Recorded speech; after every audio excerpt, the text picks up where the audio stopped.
This is the future.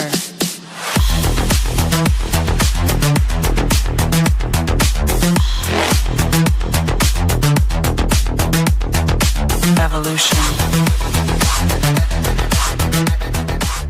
The Crossing Realms Conference launches September 19th and 20th and will die. This is already being called the event of the year, folks. With an unprecedented list of speakers and special guests, 2 days of cryptids, UFOs, and paranormal presentations, along with a celebrity-filled ghost hunt, meet and greet, gallery reading, vendors, and a film screening. This promises to be both educational and fun. Go to eventbrite.com to secure your tickets and vendor slots before they are all abducted. They're going fast.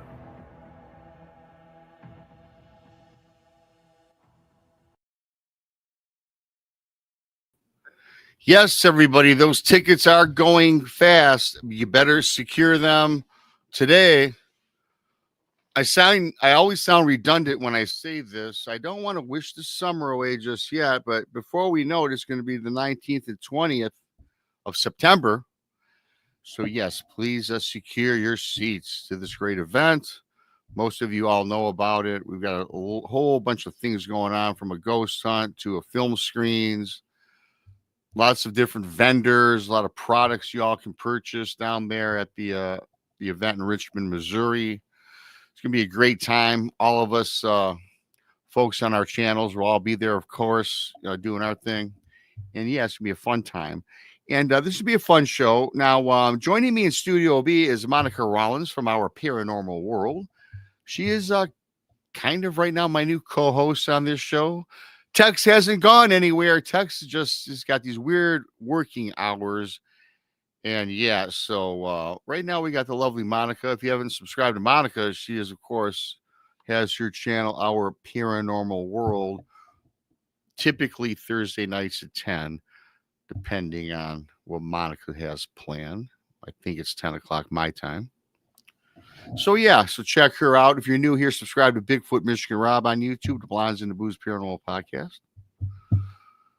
Texas Front Porch, you know the gamut. Donnie Cho, Paranormal Paul, all the rest of our great group. I know I'm always missing somebody. Hit that like button if you would. It does help promote sales, and also it helps promote sales if you leave a review for my books. For those that bought them, you can find them on Amazon. Simply type Bigfoot Michigan Rob in your Amazon browser. Yes, leave a review, and I thank y'all kindly for that. I do appreciate it and all your support. The super chat's open, a great way to help support what we all do around here. So I do appreciate that in advance. You can become a BMR pirate today, everybody. Arr, middies. Join today, join the many, join the few, depending on your point of view. That's what I like to say. It just rhymes. Don't know that it makes sense. It just rhymes. Thank you so much. And without further ado, I'm going to bring up Monica. Howdy, howdy. Howdy, Monica. What's up? Having a good afternoon? It's been a pretty good afternoon. I got a guy coming between now and 1 o'clock and 3. I'll be getting a text. I got to let him in the house. He's putting in a water meter. Okay. So everybody's switching over to digital outside the house. This is phase 2 of this little project. I can't wait for it to be over. Like I was telling you backstage, I had to go to a different section of my house where my bar is, and that's where the actual component is inside the house. Right. And I must say, I'm not in construction. I'm below average when it comes to being handy. So I had to take this thing apart.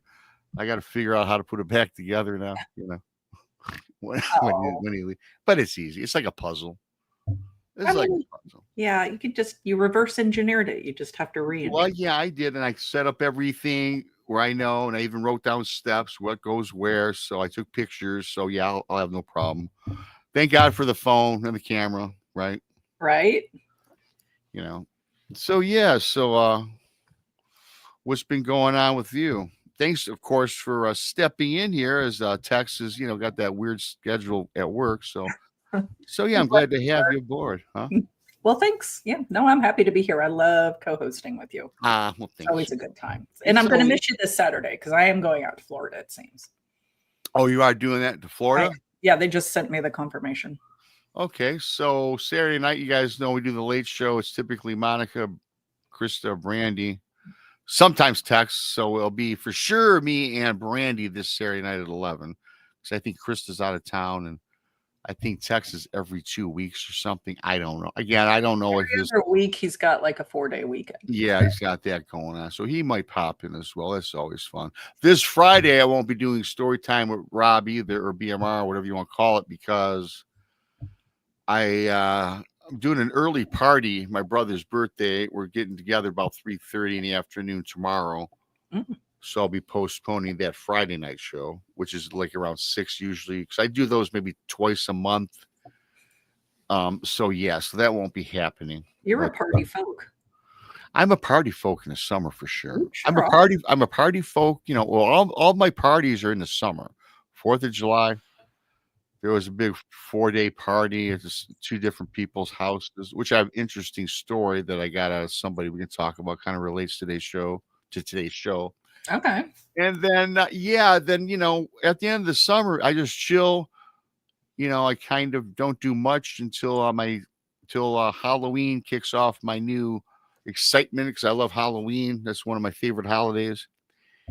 And then Thanksgiving, I love. Football's already, midstream. And then Christmas is a big party scene around my house and my family. So yeah, there's a good solid 5 months where I'm just like, having a good time. Yeah, sure. Sure. Why not? Right? Why not? So yeah, that's it. So everybody, again, as I repeated earlier, starting, hey, those tickets, it's coming fast, Monica. Before you know it, it is.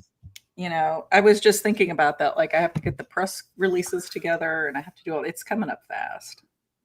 Yeah, it is coming up pretty fast. Before you know it, boom, it'll be done and over with. We'll be there, and then we'll be home. It'll be October. Be a memory. Yeah. Yeah, right. And then we'll be planning the next one if it goes well. If it goes well, we'll do another one if it goes well. And right now, all indications are technically looking pretty strong. So we'll see. We will just see. So for today, Monica, there's a couple things I wanted to talk about, a couple different stories, and Monica, you really, you've been doing the cryptid thing, the paranormal world, paranormal stuff for a while. And I know one of the things that you do talk about quite often, is, talking about the fae, the elementals, things like that. Mm-hmm. And today I was thinking, because there is a kind of a story that I think that I got some time ago. It's in one of the books that revolves around Bigfoot, a lost hiker, and some of these elementals, perhaps some of these fae, which I'd like to get your thoughts and your experiences, your opinions, theories, whatever. Do you think that when we talk about these things, and maybe you might want to tell people maybe the fae is or the elementals, right? But do you think that sometimes they work in concert with Bigfoot in certain areas? Do you think they're friends of each other, foe of each other, or maybe they're both the same? Well, I think that so you have, in my opinion, you have the flesh and blood Bigfoot that I think definitely exists, and then you have the paranormal Bigfoot, where he's walking in and out of trees and portals and things. Because there's so many people that are reporting like more supernatural experiences with their Bigfoot encounters, that I think that there's two different kinds of beings going on here. And so I would say yes to both. I would say in one instance, the Bigfoot is essentially one of them. I think more than likely it's a type of fae that people are seeing. And then in another where it's just truly corporeal, and it's like flesh and blood, like we are. It's always here. It doesn't pop in and out of realms or whatever you want to call it. I don't see why they wouldn't get along with it. But to be fair, in that same thought line, not every fae is like cooperating with other fae. Like they don't, just because they're everybody's fae doesn't mean that they all get along, right? All humans don't get along. Not all fae would get along. So I think it would be like they would recognize it as another fae, or if it were a flesh and blood creature, they would recognize it. The ones that even cared to interact with it would probably recognize it as something that's part of nature, and they would be maybe less aggressive towards it. Maybe. I don't know.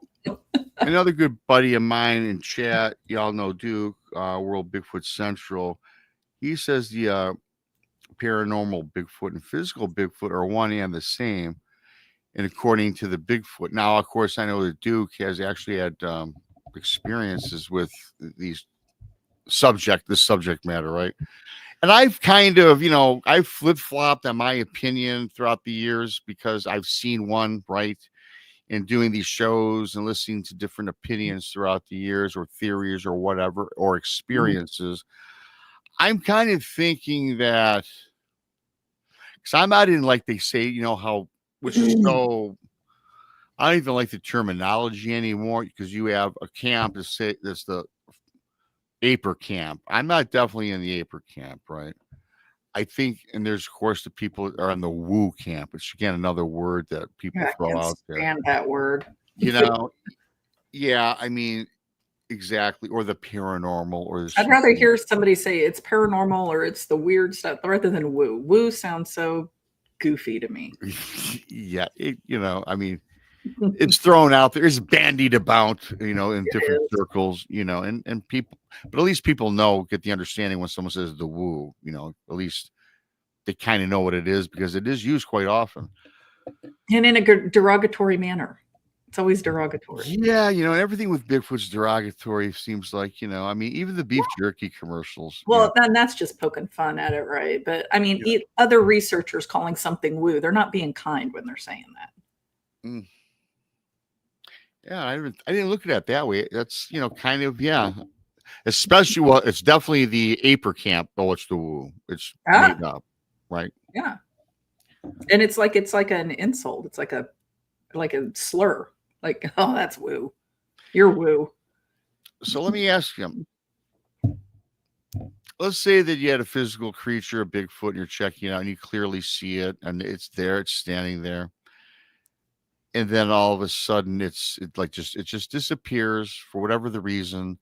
And then you'll get a report of that same Bigfoot that you might have experienced is 3 miles up the trail. And it just immediately goes from point A to point B in a matter of minutes.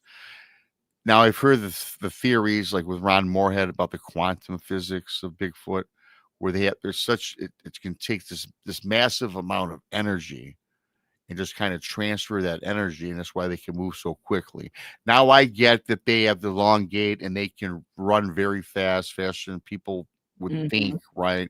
Especially for being the massive size that they are, and they do it so stealthily, right?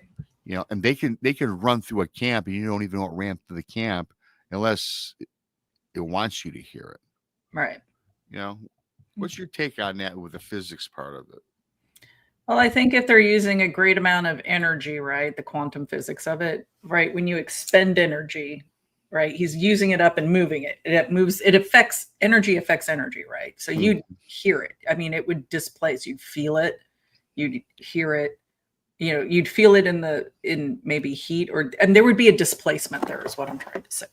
So whether you heard it or felt it, it wouldn't be stealthy. It wouldn't be stealthy if that was the case, in my opinion. But then, I mean, I'm always going to lean to the flesh and blood. So, I mean, yeah, I think that they're just moving fast. Like they just move real fast, and why not? That's their house. You can move pretty quick through your house if you need to. In a matter of minutes. Yeah. Like Flash Gordon. Yeah. Like the Flash. The Flash, boom. The Daredevil. And the reason I thought it would be interesting about talking about this a little bit today is because I bring up the elements of, the Fae and the elementals and things like that. And because I had gotten this story, you've heard this story, I think, but we never really discussed it or broke it down. Some of the people that are listening might have heard it, but we never really looked at it because so I think that this particular story, I think that you have all of those elements. I think you've got the flesh and blood. I think you've got the supernatural, the paranormal, perhaps the fae, right? Mhm. And perhaps portals even, because again, this is in one of my books. I don't know if it was one or two, but there was this man who he went to the same campsite all the time.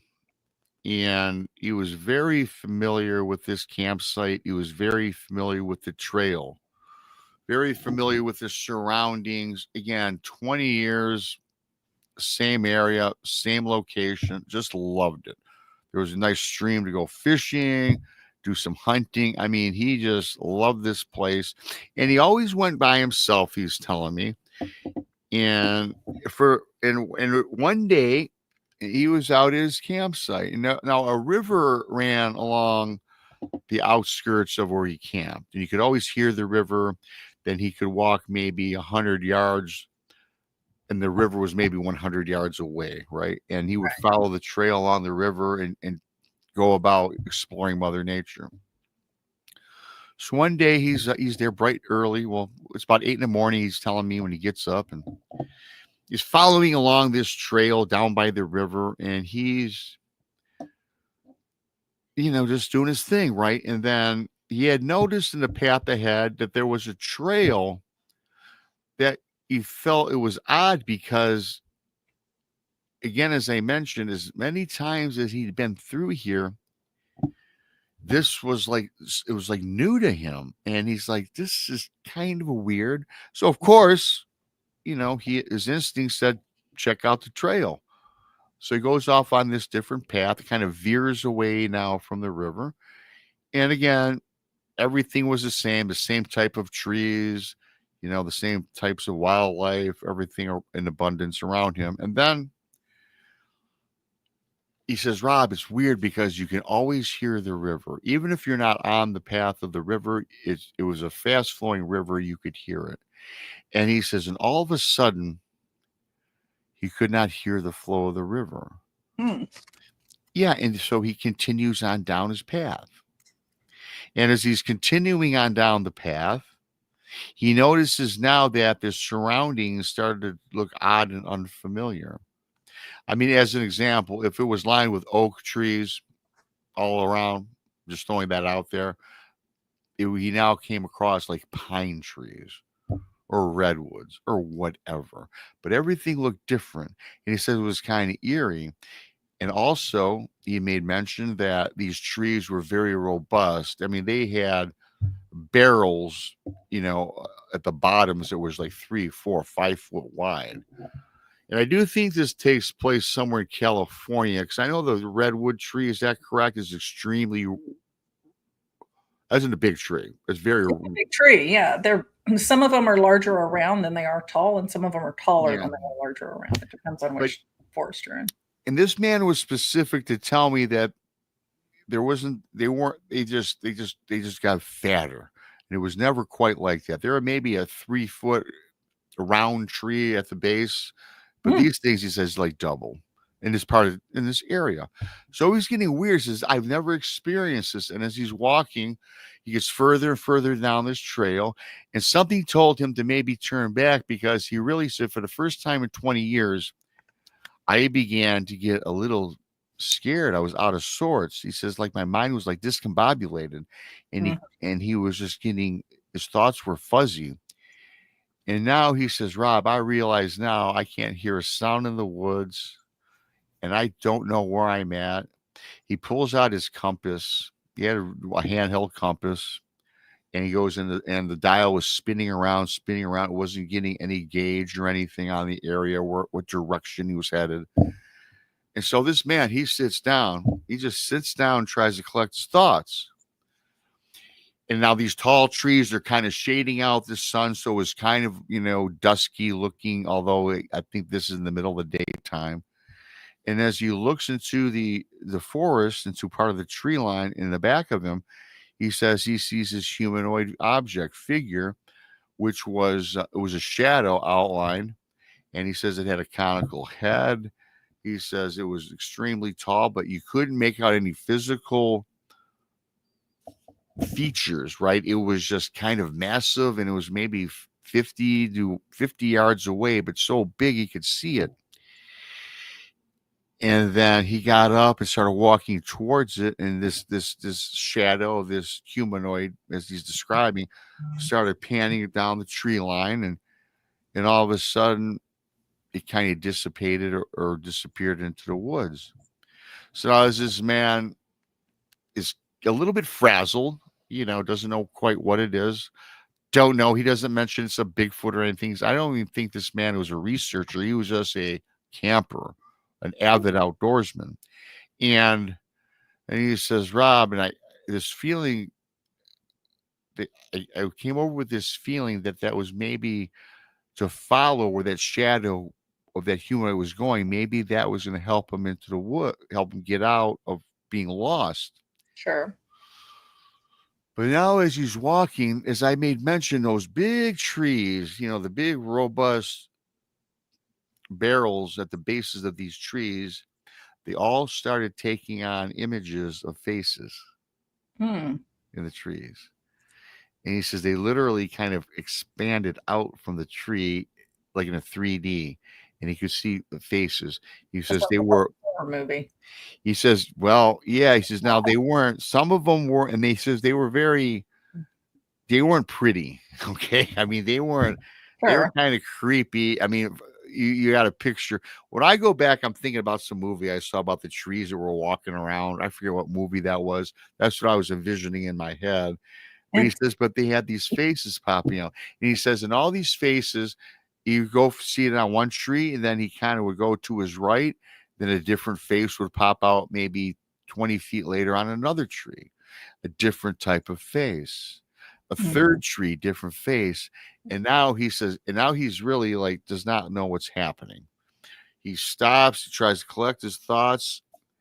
And then something he says spoke to him in his mind, he says, follow the faces. Follow the faces. Okay. And then as he gets up, he says, Rob, I'm totally lost, and maybe this is a good thing despite being scared. So he goes up to continue on down this tree line. And now, not only now telepathically, but he heard in the distance, follow the faces. So he's following the faces. He says there's 6 or 7 of them coming out of the trees. And then a lot closer, another big humanoid shadow appears. Right? With a conical head. Can't see it. It's dark. It's a shadow. It's massive. Sees it and it disappears again. So this guy continues on. He continues on to follow it. And then it disappears. Then all of a sudden, the faces kind of disappeared. So he continued down this path. Then as he continues down the path, he hears the river in the background. Now, still the environment that he was in was still foreign to him, right? Sure. He continues to walk, and hears the roar of the river a little louder and louder. Then all of a sudden, as he's walking down this path, it became more familiar. The trees that he was used to, the environment, everything else, the wildlife came back to his senses where he now felt comfortable where he was. And he continues to walk, and there all of a sudden he sees the river's edge in the background, walks several yards further, and took him right back to his campsite. He says to me, I don't know what that was. And he says, so we were kind of brainstorming this. Did he walk into a portal? And this story I got like 2 years ago. Okay. So I wasn't as adept with like the Fae and the elementals as today. I know a lot more about it. And I really suggested maybe he slipped in some sort of different dimension, or maybe a portal. Sure. Because we hear about portals that pop up in the woods all the time, right? Not just in outer space or a lot of times you're in the woods. And so I'm like, so that's what was my suggestion. But now looking back at this, it sounds more maybe fair elemental to me. And that shadowy figure that appeared to maybe be a Bigfoot, maybe it was, maybe it wasn't. I mean, as I Right. just told you that to you, what's your thought process on that? What's going through your mind? I mean, I agree with you. It sounds like he slipped through like a fake portal like you see the doorways, the arches, like in the woods that people supposedly walk through, and then they're suddenly not where they were a minute ago. It's a completely different surrounding. It's like a place just like your story, a place that they're very familiar with suddenly becomes very, unfamiliar. They are lost, and then one way or another, they're guided back out of it.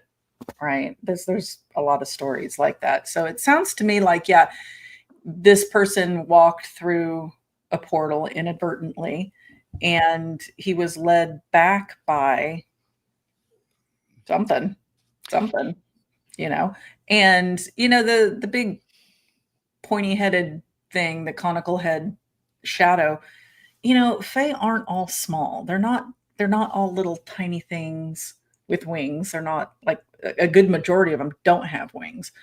They come in all shapes and sizes. And I mean, maybe it was a Bigfoot, or maybe it was, something else that kind of resembles it. He just said he didn't get a good look at it. It was just large and had kind of a It kind of is a shadowy image, kind of like this image, if you can see at the upper left hand where it says believe, kind Mhm. of just darkness, right? Yeah. And he says it was didn't make no physical features, but he knew it was humanoid in stature. Right. And he remembers that it was like a pointy head, or conical, right? Right. So I didn't know. So I was just thinking, I said, maybe that was a spirit of a Bigfoot. Maybe, and I was thinking that maybe the elementals of the forest were the faces that came out to help this guy. Maybe it was like a Bigfoot kind of in communication with Yeah. I the mean, and he's environment. living right if they're showing them out, because they're not always nice. Like forest spirits are not always nice. Like they're scary if they think you're there to harm it, or if they recognize you as somebody who's repeatedly had some negative effect on the forest around you. Like they'll recognize it. And maybe that's the reasoning, because this guy I got the feeling this guy was just a hiker, a camper, a fisherman, Yeah. didn't even really, as he's telling me the story, he didn't even really say Bigfoot or this and that, but he asked me because he knows the channel. So just one of my thoughts on it. And he says, Rob, I have no interest. I just came across your channel because it's an outdoorsy type channel, and that's what he does, right?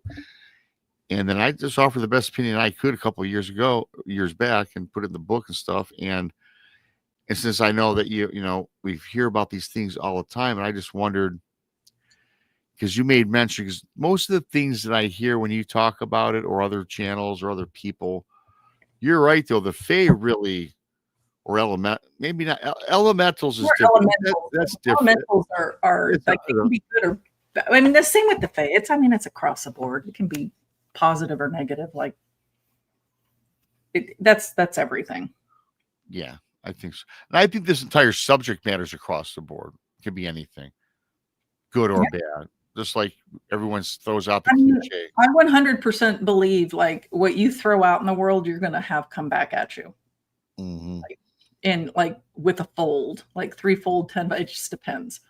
But some things are just nasty to the core. Like some things are just negative, like just like people, there's a negative to the core. But I think that if you go out there with like a good intention, you're not out there to, cut down the forest, or, you're not an arson. You're out there to start a fire. You're not just, leaving your trash I mean, if you're going out there with some good intent, and you've got, a pretty good heart, that by and large, that will come back to you. Do you think that maybe some of these elementals, these cryptids, the Fae, they think that maybe human beings are, at first, they just view us as bad until they get the feeling, or whatever vibe is, or whatever energy we're putting out there? Yeah, I mean, well, Yeah, I mean, it depends. I mean, humans are a virus on this earth, that's for sure. And I would imagine that depending on like the fae that you cross, like if you're the first one they come across and it's a positive experience, like they might have heard stories, it might be weary, but if you're a positive experience, that's going to go a long way. And if, I mean, their previous experiences are going to lend a lot to how they treat you too, I imagine. Like just like with us, like if you go into a place you've had bad experiences with, Yeah. the locals, you're not going to have a real good feeling going in there and encountering one. That's for sure. There's many a place I've been to that I won't go back, and it's probably there, and a lot of them are popular places. But if you have that one experience with a Yeah, it certain taints it, environment, you're like, Yeah. yeah, you're turned off by it. You think, yes, it's bad. That's a good point because And it's hard to get out of that mindset. I mean, maybe they can read deeper than that. I don't know. Like, I don't know. I'm just applying like human logic to it. well, it is human logic because perfect point and a perfect example back in 2018. Okay, I had my encounter with my Bigfoot, right? And mine wasn't pleasant. What Yeah. happened to me, and then complicating things what happened to my girlfriend at the time 2 months later, right? So good old BMR, thought that there was just a bad creature, a bad whatever it was, Mm-hmm. you know, and I couldn't figure it out. And like I said, for the longest time, I just did not know. Today, I'm different with it. Today, I think that it just depends what you come across in life. For me personally, though, for many years, I wanted nothing to do with it. You know, in fact, my first inclination was to go back and hunt the thing down and eradicate it. You know what I mean? Right. And then so it puts a sour taste in your mouth, just like the Dogman experiences. Now, most of the ones I talk to, typically not a good experience, right, Monica? My Dogman experience. Yeah. No, I wouldn't call it positive. Yeah. I wouldn't call it, but in the same turn, I mean, I hear collective stories, right? So you go through a logical thought process, right? My one experience with something wouldn't normally make me think that every single one is that same way, right? I wouldn't think that either. But then when you hear corroborating stories where a lot of other people have like negative experience, not necessarily the exact same one, but negative experiences, then I start to group all of that into a negative like entity, right? Mhm. Like I would hope for the best, but I definitely would expect a negative encounter just because the vast majority of stories coming out are not positive stories. Well, unlike with Bigfoot, you get a mix. You get some people that are scared, and usually they're scared by themselves. But I mean, if we look back traditionally, they are not viewed necessarily as like our forest friends. They're not. Like the native cultures were terrified of them. They put people in baskets and ate them, right? That's traditional story for a lot of them. But that's not the encounter that a lot of modern day people are having. So that's kind of a mixed bag. So you don't know what to expect really if you're applying a logical thought process to that in your encounter or potential encounter. Like, hope I get a nice one. I don't know. Well, yeah, I mean, Unlike with the Dogman, the vast majority of those are negative encounters, whether or not they're intending to harm the person and the person just happens to get away, or they're intentionally frightening the person to elicit this fear, because I think that some of them feed off that fear, and that's what they're doing. They're feeding off of you, just not in a direct way, right? They're trying to get you to be afraid, and that negative energy is what they're absorbing. it does make sense, and I do agree with that. Back in the way back when, yeah, I heard stories that would make people fearful back in the day, and I was never a fan of that term, the friendly forest people. I mean, it is what it is, and again, it depends on your experience, what you've encountered. Many people have gone through life and have nothing but positive things happen to them. They call them their friends, and some people are terrified of them. I noticed a few people in chat, I don't know if you want to do this or not, have mentioned that they hadn't heard of your Dogman experience. Oh, okay. Do you want me to tell it? Well, yeah. Well, I mean, I love it. I mean, I can give the short version of it, so I'm not. Yeah. Why don't you? So I was driving one night. It was about between 11 and 11:30 at night. I was going to pick my daughter up from work. And this is inside of Dallas, by the way. I am in Dallas proper. Okay. And I'm driving down a pretty, well, normally heavily trafficked road. It wasn't crazy at that time because it's pretty late at night. And I turn left into a residential area that's it's pretty affluent. There are larger lots, about acre-sized lots, I would say. And as I'm turning down this road, being that it's like a more affluent, they don't have a lot of street lights. They like it a little dark at night. So there was one street light like for a ways that illuminated the area. And it was about 30 yards in as you turn onto this road. And as I made the turn, I hadn't started accelerating yet. I see something off to my right, running kind of low to the ground. I thought it was a dog. So I'm not going to punch it, right? Because the dog looked like he was going to cross the road. So I stay pretty slow. I'm not really accelerating much. I was going really slow. I would guess I was going like 15 miles an hour maybe. And as I'm driving, this thing is coming and then it changes direction and starts coming towards my car.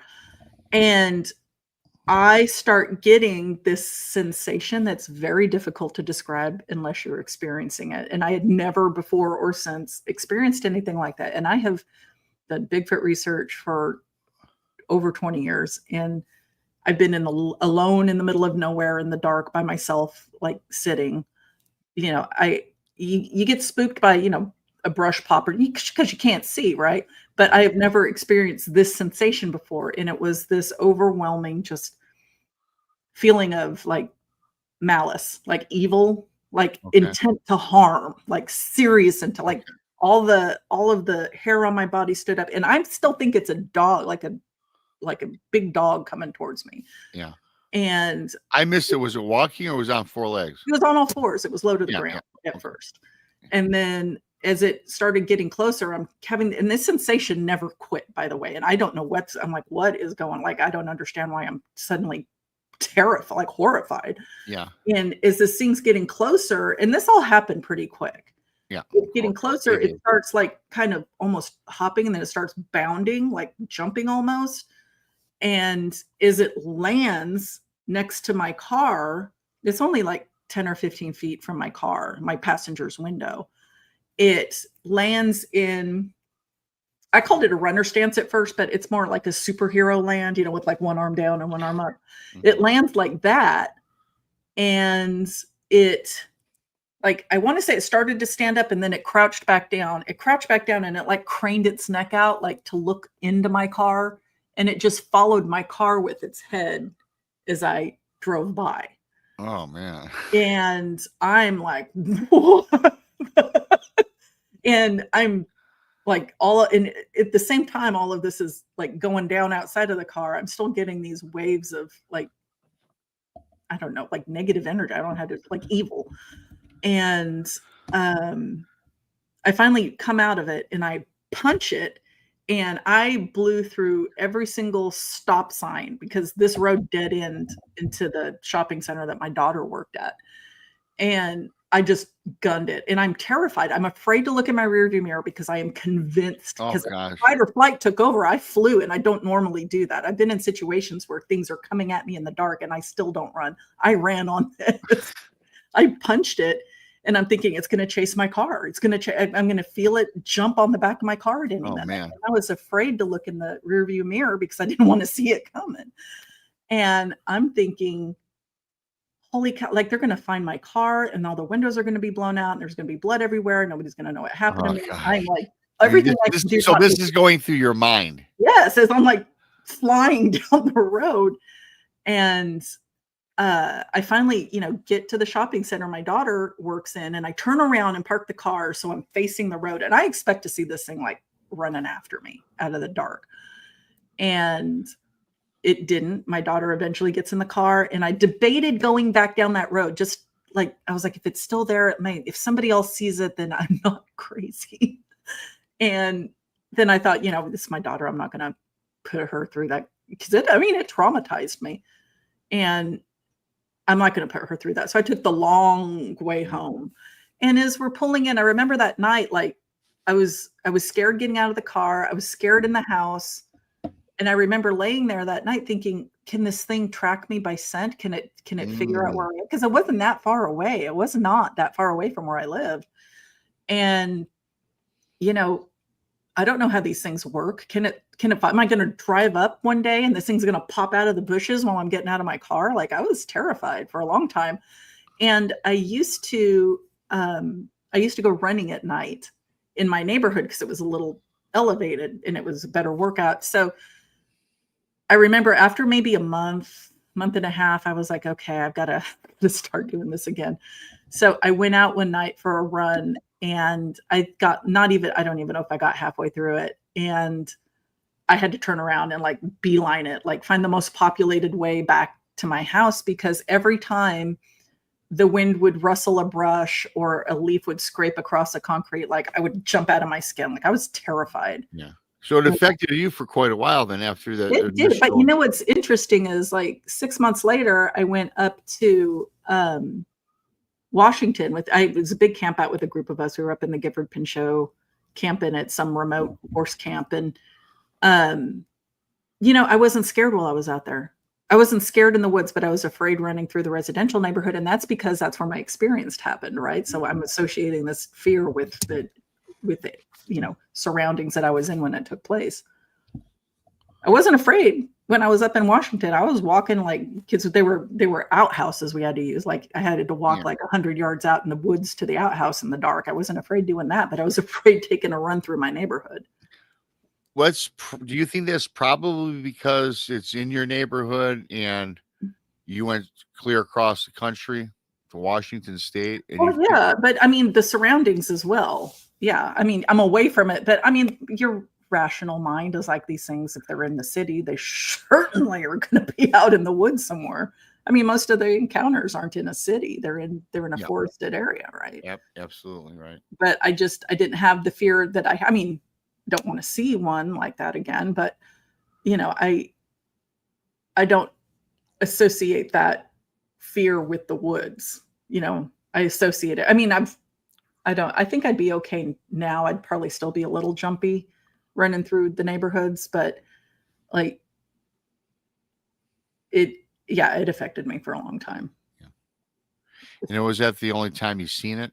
I mean, are you over the fear that you no longer have that phobia that it knows where you live, or it's no, I mean, years later, and I moved up here to Sherman, right? I'm in North Texas. I'm like 60 plus miles away from where this took place. And, you know, my neighborhood here has a lot more trees. I'm on the outskirts not the outskirts. I'm on the fringe of town. So it's not as like their houses aren't right on top of each other.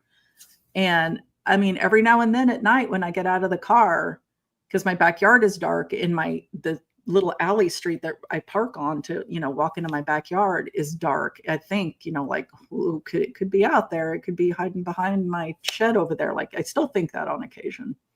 I still get spooked by it on occasion.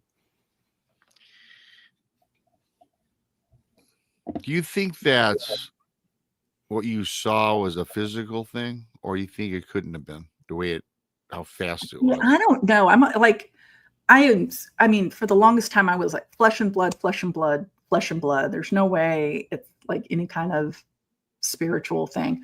But my friend that I told this to eventually, because I told one person initially, and she told me I was nuts, and it wasn't what I thought it was. She goes, "You didn't see that," and that just incensed me. I was so mad. Mm-hmm. And then I just shut up for the longest time, like really right up until recently. I didn't tell a lot of people that what happened, because like the one person I initially told basically told me, "Oh, BS. Yeah, you misidentified it." And I was like, "You think I don't know?" No, you know, don't you hate when that happens? Yes. You know, when I first told some friends what I saw, you didn't see that, Rob. It didn't, you know, go from a human to a demon. But it's not what you thought you saw. And I was like, I'm pretty sure. Yeah. I had one dummy tell me mine was a bear. I said, no, there ain't no bears in Cadillac, and bears don't look human. Last time I checked, that turns into a demon looking thing, right? So anyway, I told my friend the thing, and I was like, again, so flesh and blood. But he's like, Monica, where did it go? Where did it come from? He's like, you're in the middle of Dallas. Yeah. Like, and that's reasonable. That's a reasonable argument. Yeah. Like, I don't know, because this thing was big. It was big. And I really feel like somebody would notice a werewolf looking thing walking down Dallas North Tollway, because I'm pretty sure they would figure it out. There's a lot of creepy things in Texas. There are a lot of creepy things in Texas. There are a lot of creepy things everywhere, really. You're actually, you know what? You're right. Yeah, there's creepy things in Texas. There's creepy things in Ohio, Michigan. I mean, probably every state's got something going on, except for maybe Hawaii. I never heard anything negative coming out of Hawaii. We got the night marchers in Hawaii. The night marchers. Yeah, so the night marchers are the warriors and the chieftains that come. I'm trying to remember the story. I did a whole show on it, or a part of a show on it.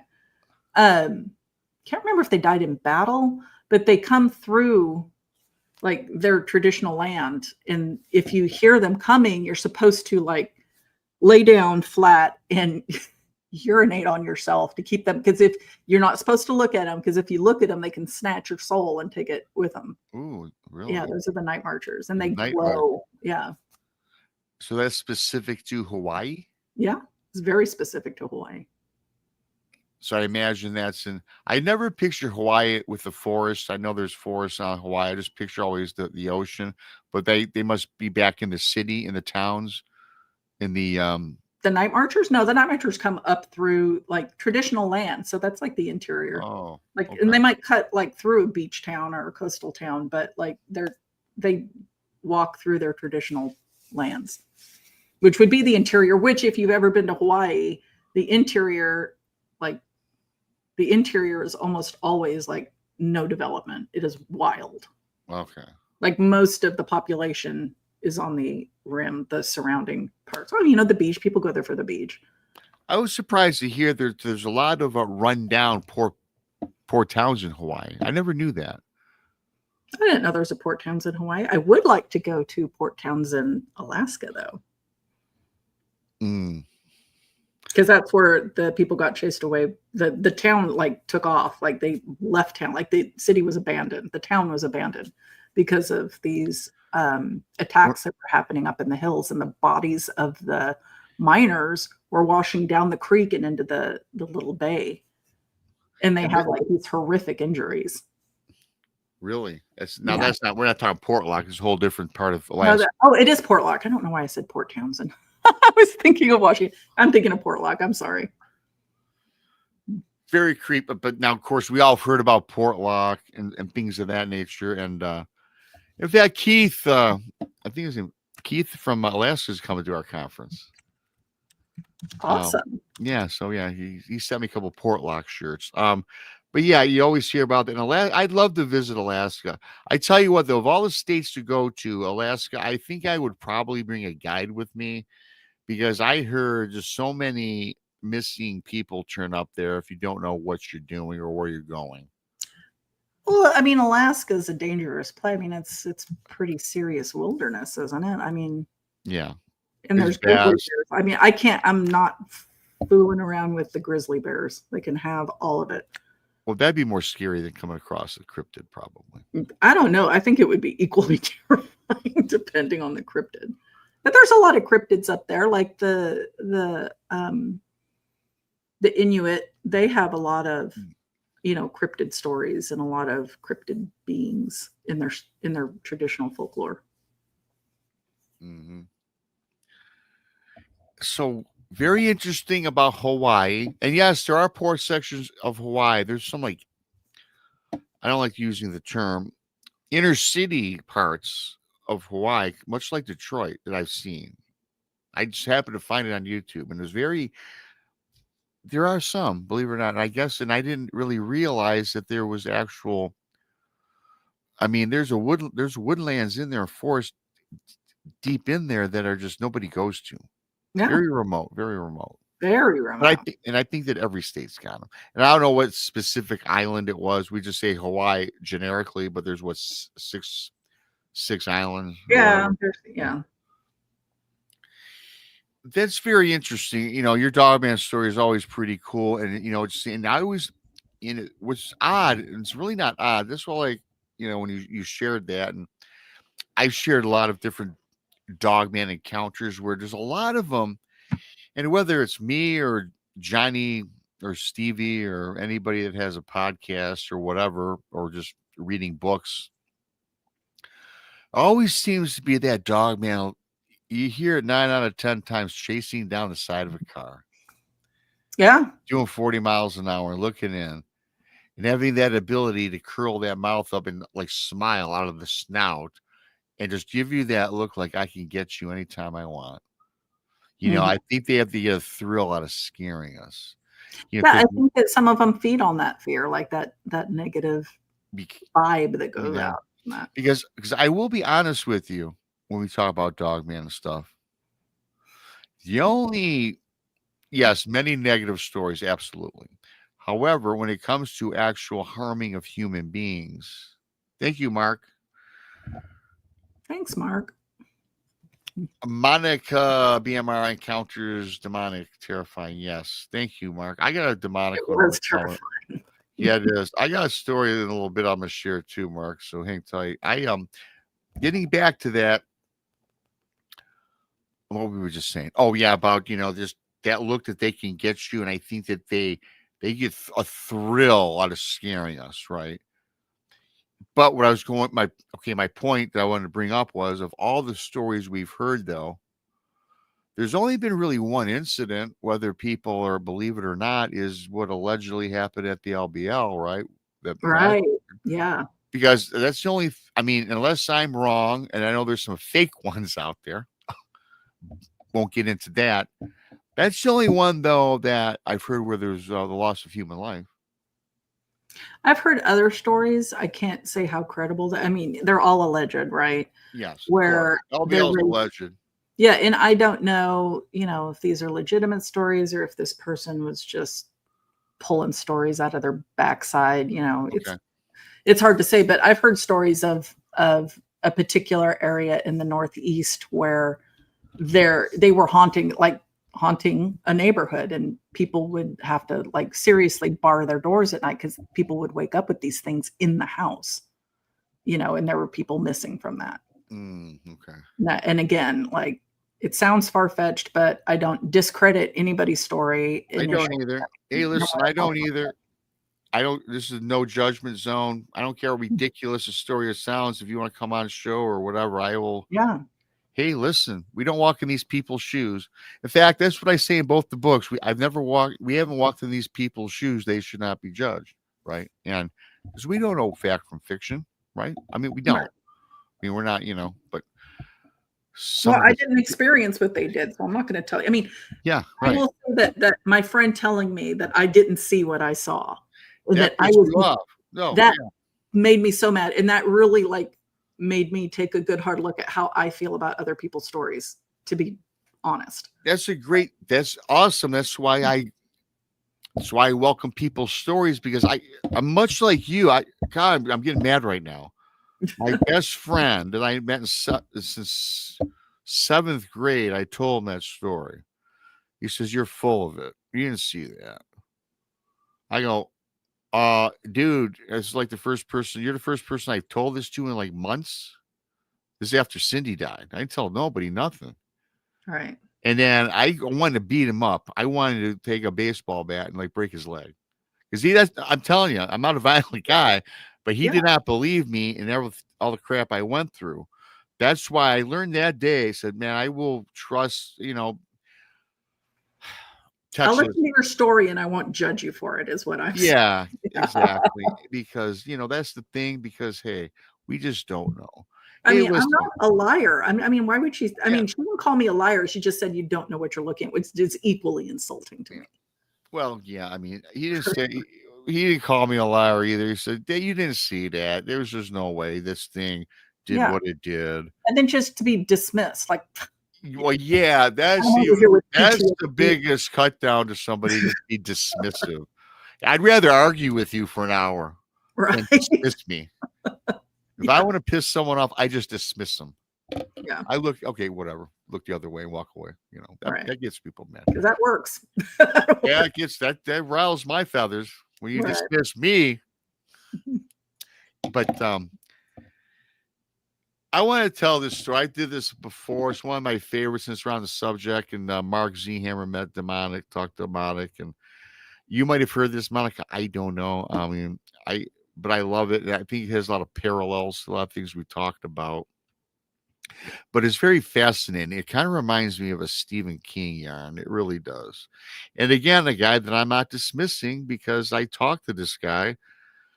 He sent me several emails. We talked once on the phone, then lost communication with this guy.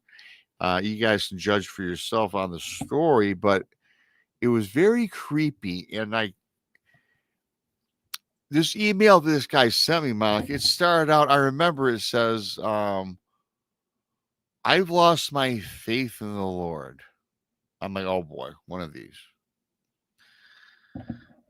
Rob, I am a former preacher man. That's what he said, preacher man. Okay. I'm like, well, you got my interest. You know, I'm gonna read through this. You took the time, and it was like reams of text, email, right? So I'm reading on through this, and this guy says, yes, he's a preacher from the South, the deep South, and his last place where he set up shop to speak to the people was in a very rundown, poor section of Mississippi. And he says he's been drawn to these types of towns throughout his preachings. He kind of reminded me of a guy that was a transient, like from the Wild West. Remember those preacher men that would go from town to town? Like a traveling preacher. Traveling preacher. This is what I'm picturing in my mind as I'm reading this. And yeah, so he says he's been in 7, 8 different towns in his life preaching the good word. Now you're going to find out, I don't know what the hell his good word was, okay?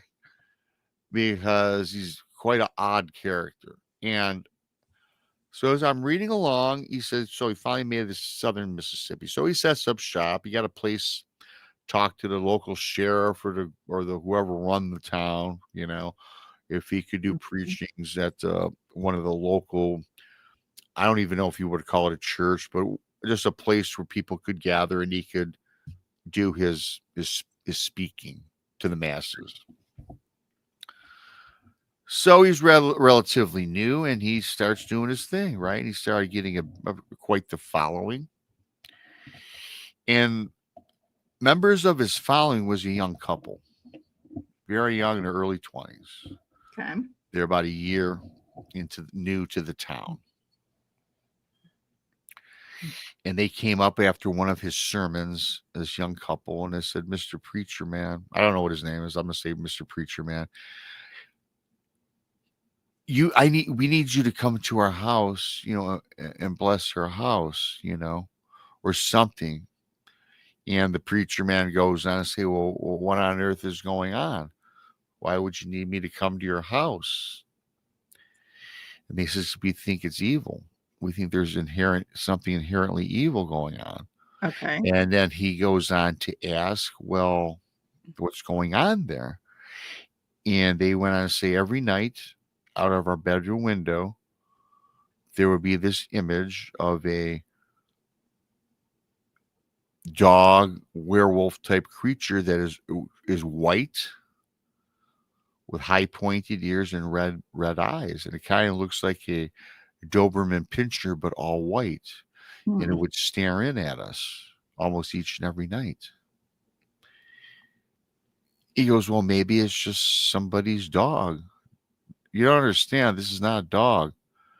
It is very creepy looking. Its whole head kind of takes up the window in the bedroom. Well, I don't know about all that. Continue to come to the sermons. Kind of dismisses them a little bit, right? And a couple weeks later, they keep coming back, and they said that Mr. Preacher Man, like the third time, we're getting this is reoccurring, and they told the Preacher Man that now, for whatever the reason, that they are being telepathically sent these images in their minds that they're envisioning, that is sent on from this creepy dog staring through their window, about disfigurements, just people that were like burnt, and just all these very scary images. And it's been starting to scare them. And he says, and it was almost like this creature, whatever it is was mocking them. Oh my So God. please, Mr. Preacher Man, we need you to come here. We have the evil. So this Preacher Man, he kind of, now he says, I can't help you. I don't believe you. I think that you should seek a mental care person in town, which of course, Monica, as I made mention, he's in a town that is poor.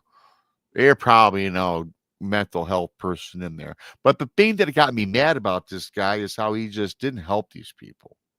Right. So this young couple would keep coming back to the sermons every week, pleading with this preacher to help them, please.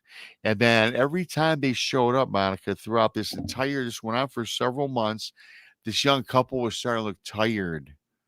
They were starting to look haggard, unhealthy. He says they must have dropped 20 or 30 pounds. And I replied back in his email, I remember this. Why the hell didn't you help him? I mean, you're going on, but I had to, Right. I said, I don't get where you're going with this. And I didn't finish reading, because I just had a mid read reply to this guy. Right. Continues on, doesn't no response, of course, continues on and on and on.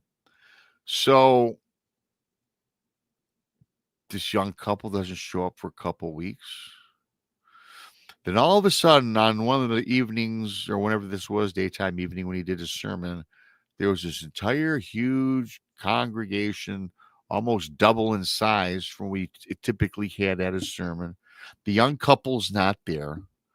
And there was this kibitzing about, and then as a Preacher Man shows up, they're looking at him, and they had these questions. And they said, hey, we understand that young couple that moved in here several months ago reached out to you for help. And you didn't help them because you thought they were crazy about something, whatever it was. And they didn't all know the full story, but they had kind of through the grapevine heard they're talking about some evil dog or whatever. Right. White Doberman Pinscher, I guess, right? Like I said. He goes, yeah, well, they haven't been here in a couple weeks. Well, yeah, they won't be for a while, if at all, because the young man blew away his wife. Oh my God. And then took his life. Oh my God. And then they were outraged. This Preacher Man offered no help. As they should be.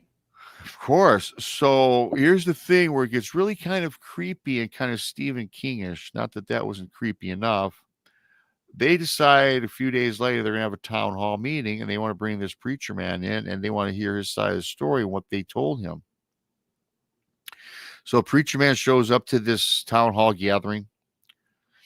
And as soon as he gets in there, almost immediately, this Preacher Man drops to his knees and he starts crying. I lost my faith. I didn't do my job. Just, putting on a show how he's now recognizes that was not helping at all, right? So just now he's recognized. Yes. So to me, it's just to me, just trying to get out of it, because now the ire of this town is all over this guy. So the Preacher Man, he's telling me that all of a sudden he feels on his right shoulder, there's a heavy hand is put on his shoulder. It's the sheriff.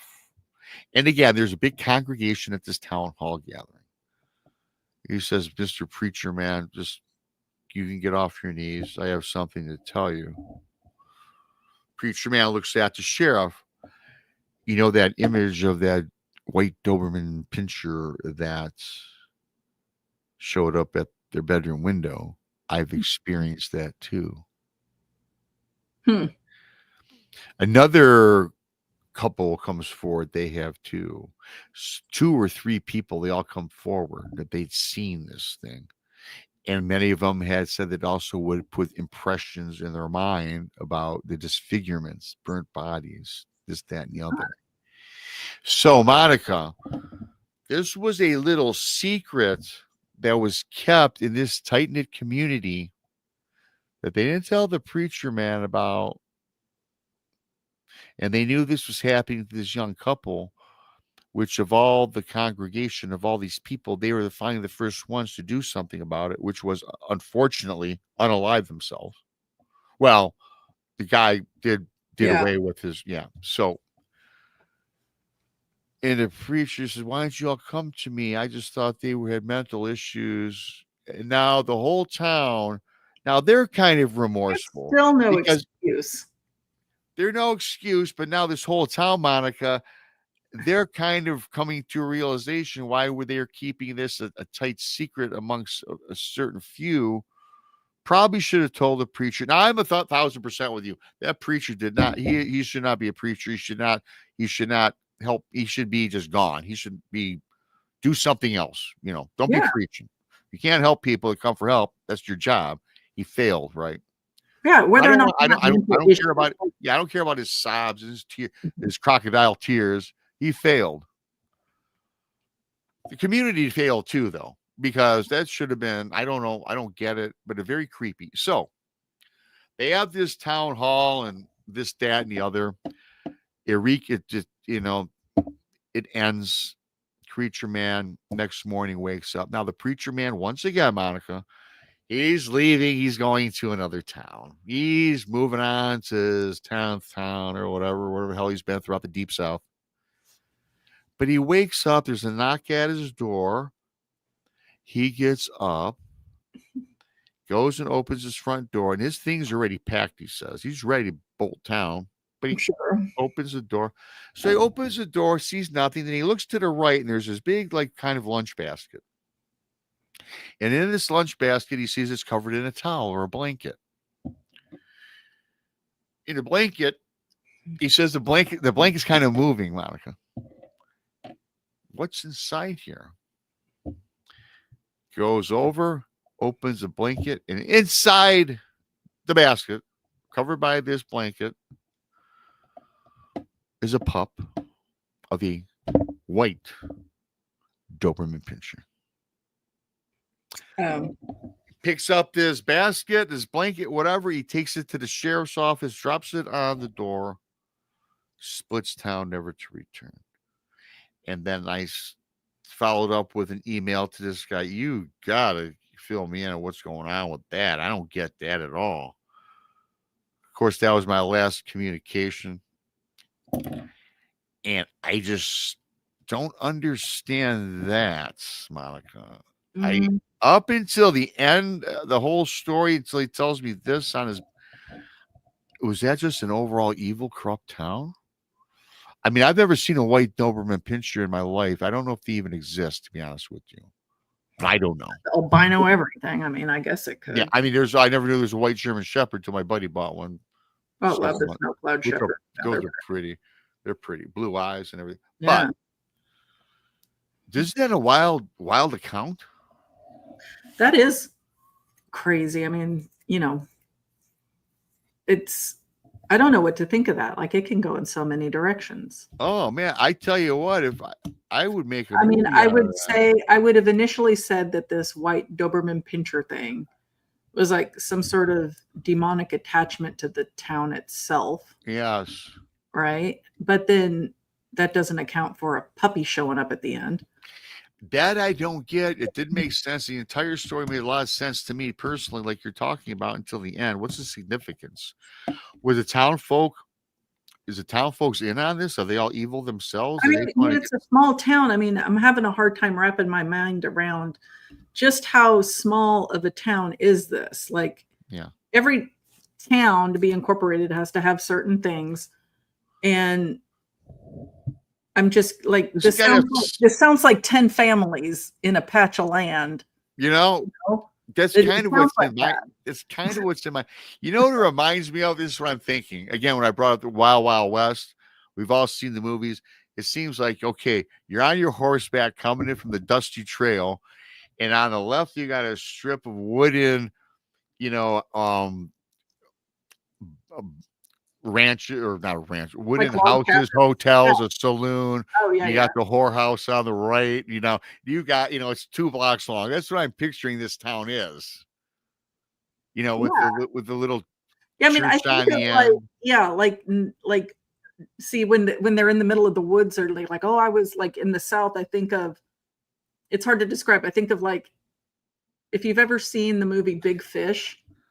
There's like this little town in the middle of the woods, and that's what I think of. There's like 50 people total in this place, and it's like literally you come out of the woods into this town, and it's just these people living, and then you go through the other side and enter the woods. I mean, that's the kind of thing I think of when I hear this, because I just can't fathom, like, what normal people would consider a small town, like less than 1,000 people. That's still that's a lot of people. 1,000 people is a lot of people. Small town, yeah, I get 500 it. People is a lot of people.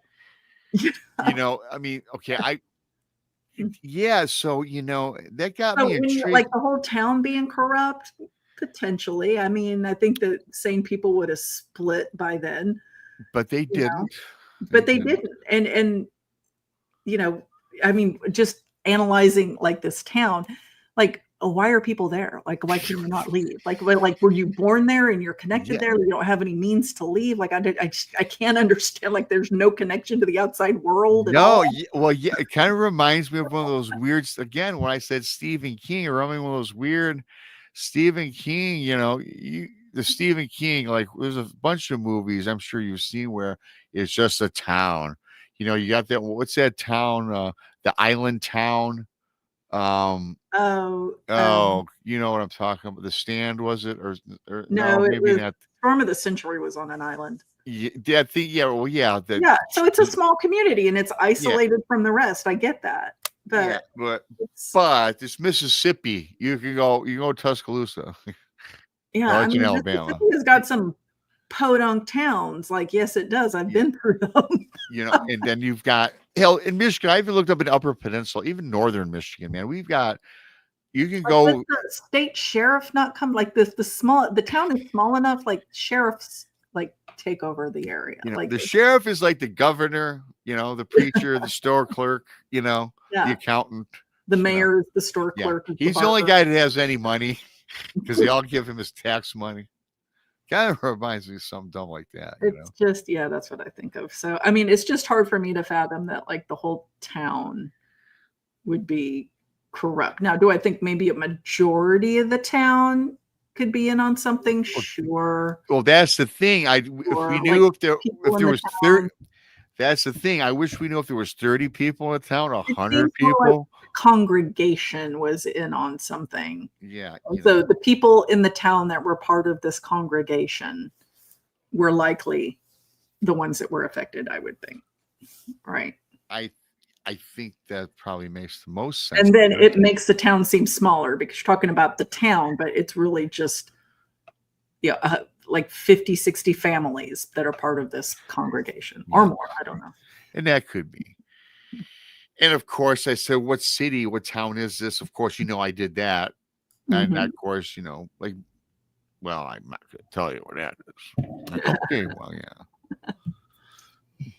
But again, I'll tell you the person's story because, number one, interesting. Yeah, it's interesting, and I think things like that do go on, though. I mean, maybe not that story exactly. I agree that this man, if the story is true, should absolutely no longer be a preacher. He should not be a preacher man. He should not at all offer help to anybody.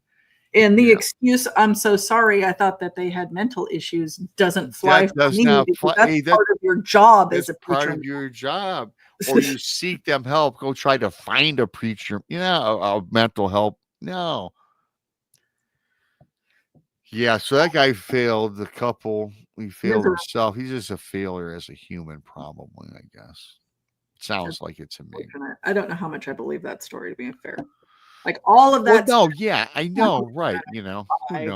There's a lot of loose ends in there, but I always find it fascinating because you just never know. What's the name of the town again? What's the name of that town? Sir? Yeah. I could do some fact checking. You could have given me any town or city, anything. You could have made something but then I would have dug into like local news articles, because I'm pretty sure a 2-person, like, I can't say it, I don't want you to get demonetized, but you know what I'm saying. Like, I know what you're saying. Like that would be in the news somewhere, especially in a small town. Now he's the defrocked preacher, man, and hick bunko artist. Sounds like it. But I will tell you this though, Monica. I know that there are towns, we've all got them, even in Texas for sure. But there are towns that nobody goes to in northern Michigan that is a population of 200. And if you killed somebody, it would not even make news, and you couldn't find the body. I mean, there are towns like that. They would never make the news, I'm sure. Well, not major news, but if you look in the local news, it would be in some. There's rural news outlets. Like, it's not always the big city reporting out. Like, if something happened here where I live, maybe like Dallas news wouldn't pick it up, but I promise you the local newspaper would have something about it in there. Okay. And also, though, as a follow-up, I did when I was reading this, I did go on the internet and I just started researching Mississippi, small towns, big towns, Mm-hmm. And there's plenty of small towns like that in the Deep South. Yeah, there's some that you would. We would need a name there. We wouldn't be able to just search. No, of course you wouldn't. I just want to see and even looking for murder suicide. Well, I shouldn't say on air. Well, but what I'm talking about, that what happened to that couple. Type that in Mississippi and see how many pull up. And there's a lot pull up. A lot do pull up, like in any town. But there's so many reams of them to go through that Yeah. See, when people just drop a bomb like that and then don't provide any follow up, I think that you're just looking for attention. You're looking to have your story get out there. Yeah, your story. Mm-hmm. But I thought it was interesting. I think that going back to the start of this show, though, things like this do happen to real folks. Whether this guy's real or made believe, I don't know. We don't know. We don't judge him. Hey, it is what it is. But going back to the supernatural aspect of these creatures, I think that there's always that scary, horrific element where they want to scare you, where they know they can eat you at any given time. You know what I mean? Right. If we tie it all up, it's entertaining, good story, I believe, and it's a good story. Just hello, Andy. How much stock I put in it? Yeah, hey, I'm not going to hang my head on it.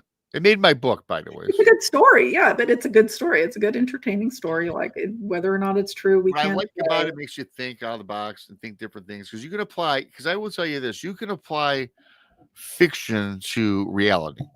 Sure. Like we always talk about folklore. Well, stories from folklore, they came from somewhere. I believe myself personally that there's always an element of truth in these old folk tales. Would you agree or no? Yes, I believe that folklore and legends started somewhere, and there is, at minimum, a rice grain of truth in there somewhere. Mm-hmm.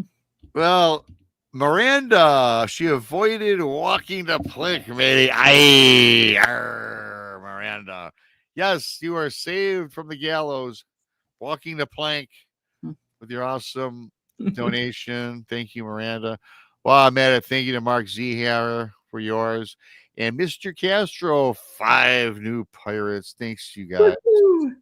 Always appreciated. Never expected, as always. And I think this was a pretty cool show. I'm glad that Monica is my new co-host for a while here. Yeah.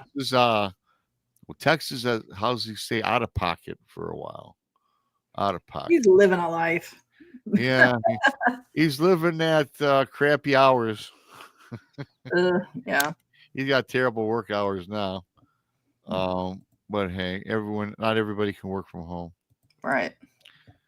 which is an awesome thing. It is.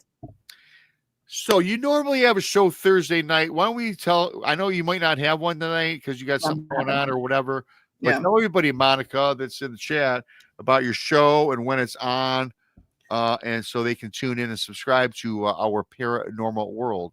Our Paranormal World is on Thursday nights. I sounded like a jackass when I said that. It's on Thursday. Typically, it's on Thursday nights at 10 Central. So 11. That's why I was 11 Eastern. Oh, what is that? 8. I'm like, how come Monica's not on? Well, if it's 11 my time. Okay. So, yeah. And I just have fun. I have a co-host, Joe Breezy. He's on with me.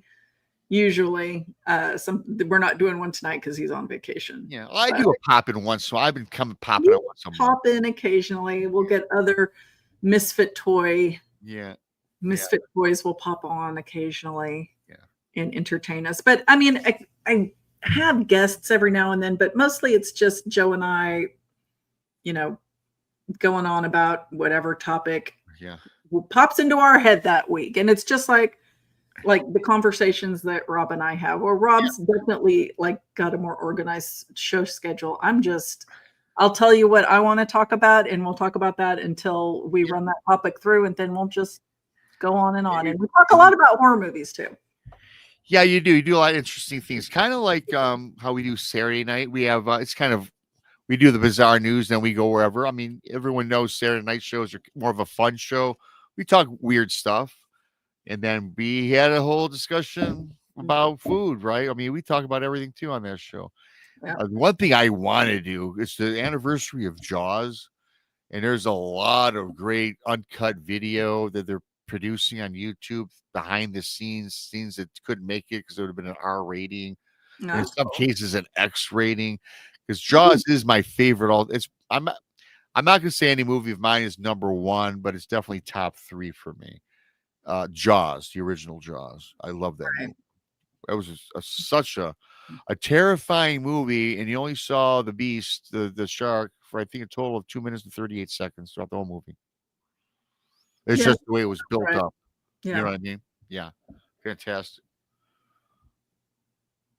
No, Mr. Castro, not tonight for Monica, but thank you, Mr. Castro, again, once again, and to everybody else for coming in. Hit that like button.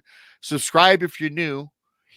And I think that about wraps it up, Monica. I wanted let's see. No, that's nothing. Saturday night I'll be on, not this Friday. So yeah, I'll miss you Saturday. I'm gonna miss Donnie Cho's show too. But anybody who wants to listen to him, and I think it's Dr. Dean Bertram. I think they're going to be talking horror movies this Saturday on Donnie Cho's. Oh, are they? Dr. Dean is joining Donnie? I think so. I mean, Donnie's having a normal show with a normal guest? Yeah, with a guest and everything. And jeez.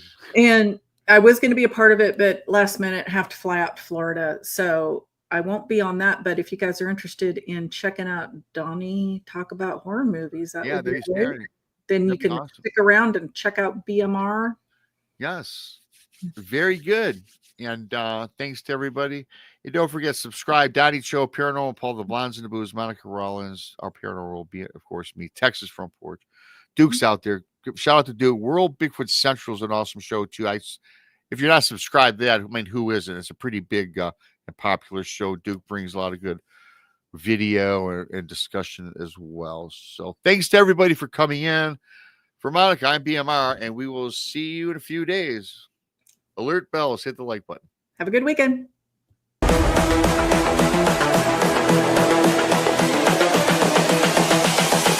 This is the future.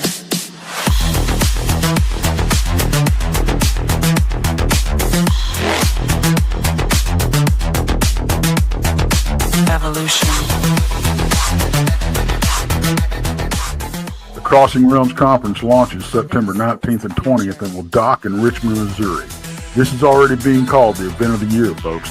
With an unprecedented list of speakers and special guests, 2 days of cryptids, UFOs, and paranormal presentations, along with a celebrity-filled ghost hunt, meet and greet, gallery reading, vendors, and a film screening. This promises to be both educational and fun. Go to eventbrite.com to secure your tickets and vendor slots before they are all abducted. They're going fast.